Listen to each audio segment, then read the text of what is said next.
سيدة من سيدات التاريخ السوري، السيدة فاطمة خاتون، أو كما أحبت أن تلقب ست الشام أو المعتصمة بدينها. فاطمة خاتون هي ابنة الأمير نجم الدين أيوب وأخت القائد صلاح الدين الأيوبي الذي حرر بيت المقدس وأعاده للمسلمين. ست الشام اللي أحبت دمشق سخرت حياتها لرفع دمشق والمدن المجاورة، فأسست مباني تعليمية وأنفقت عليهم من خزائن مالها. تعد ست الشام أبرز أميرات الأسرة الأيوبية. كانت تحتل ست الشام مكانة كبيرة في قلب القائد صلاح الدين الأيوبي، فكانوا كل ما ارتحلوا إلى مكان تنزل فيه تطلب العلم أو الجهاد. درست الأميرة الأيوبية علوم الفقه والشرع والحديث، وانتقلت من تلقي العلم إلى إلقاء العلم على سيدات دمشق، حتى صارت أكبر علماء المذهب الشافعي في دمشق.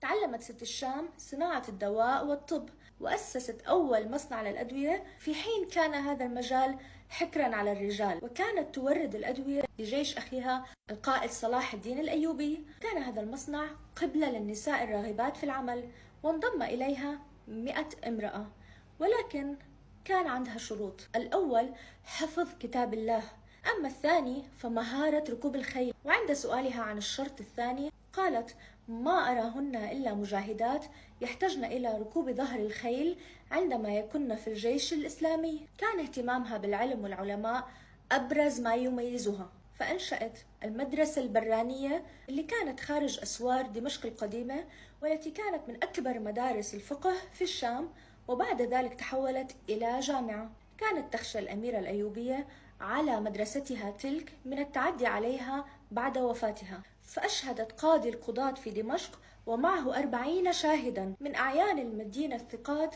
أن يحافظوا عليها من العبث. وتعلم في هذه المدرسة أكبر علماء الفقه في دمشق، وأسست أيضا المدرسة الجوانية التي سميت بذلك لأنها كانت في بيتها المجاور للبيمارستان. كانت منارة للعلماء الشرعيين. فهل يا ترى نحن بحاجة أنه نستقي أمثلة غربية عن نساء أخذوا حقوقهم، ونحن عنا هالأمثلة الفاضلة من تاريخنا العربي؟